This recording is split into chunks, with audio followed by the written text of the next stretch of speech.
G'day, Magga. Yep. It's Alf Humphreys here. I served in the Royal Australian Air Force. I was a pilot. I tried to get onto you yesterday, actually.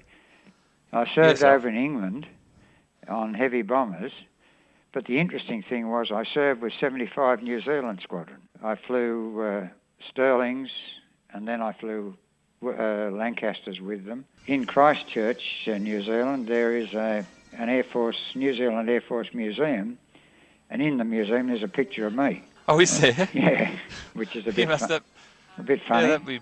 Yeah, it wasn't very nice, isn't it? Yeah, well, I served through 43 and up till the end of May 44, just before the D-Day landings.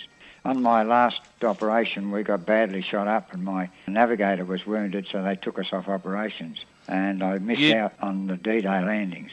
Alf, you'd be pretty lucky to be survived, because I know there's horrific casualties, wasn't there? Over 58,000. How did you get on with the New Zealanders and the Australians? Was there much camaraderie there? Or? Well, there wasn't many of us. For quite a long period, I was the only Australian on the squadron. But, I got along all right with them, yeah, you know. Mm.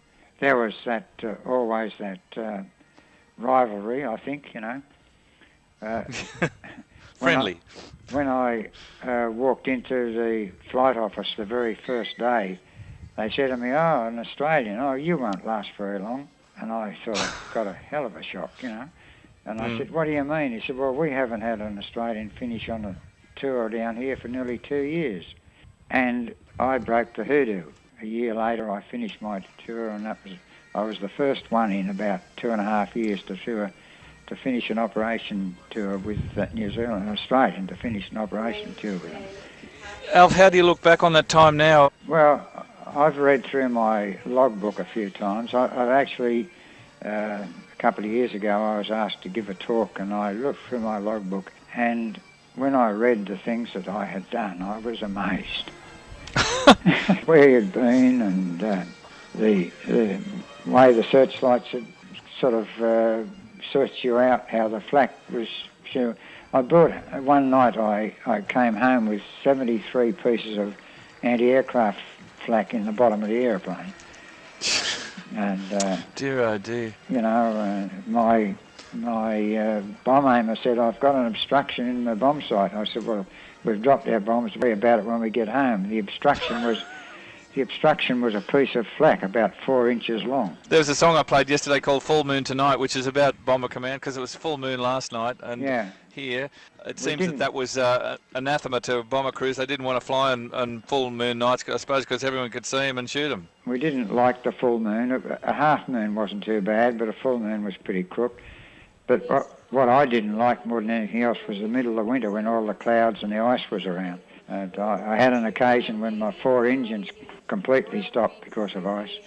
I dropped about 3,500 feet before I got them started again. The thing about it was I had finished a whole tour of operations, 32 trips, and I was instructing, and I was only 22.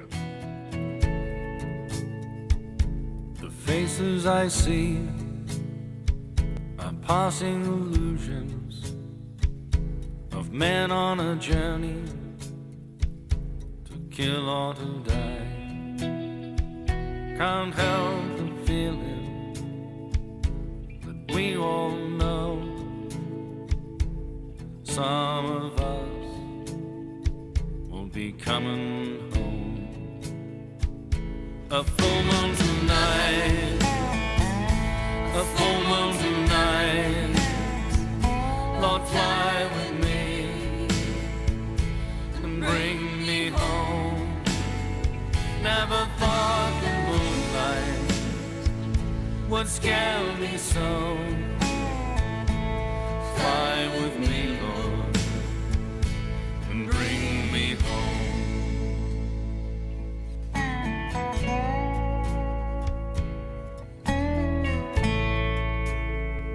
New faces come and old ones go, till no one knows anyone anymore. They pack your bags and send them home the morning after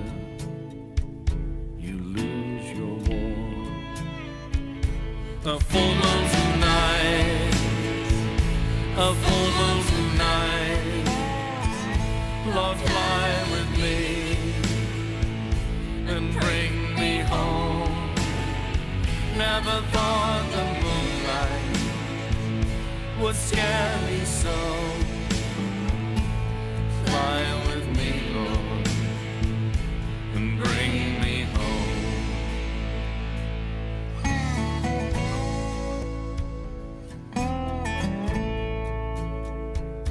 All men must fall, it matters not when.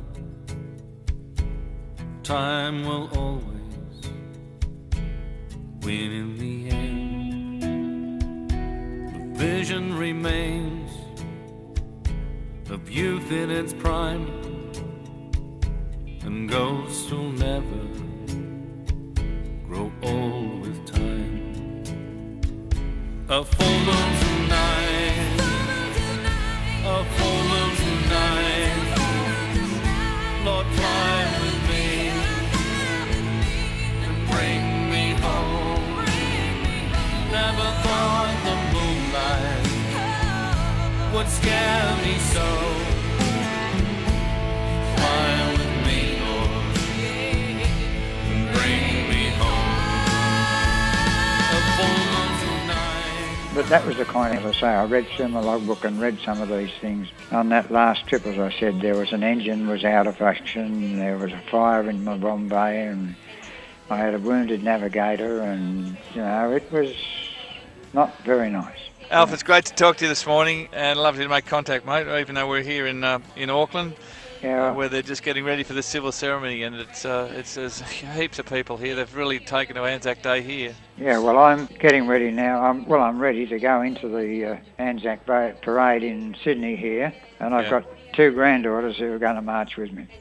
Oh, isn't that nice? Have a lovely day, mate. It's a nice day in Sydney. Yep. Okay then, and we'll see you later. I'm only up the road from your mum's house, actually. Yeah, I'll be there. That'll be fine. Okay. That'll be good. Bye Good now. on you.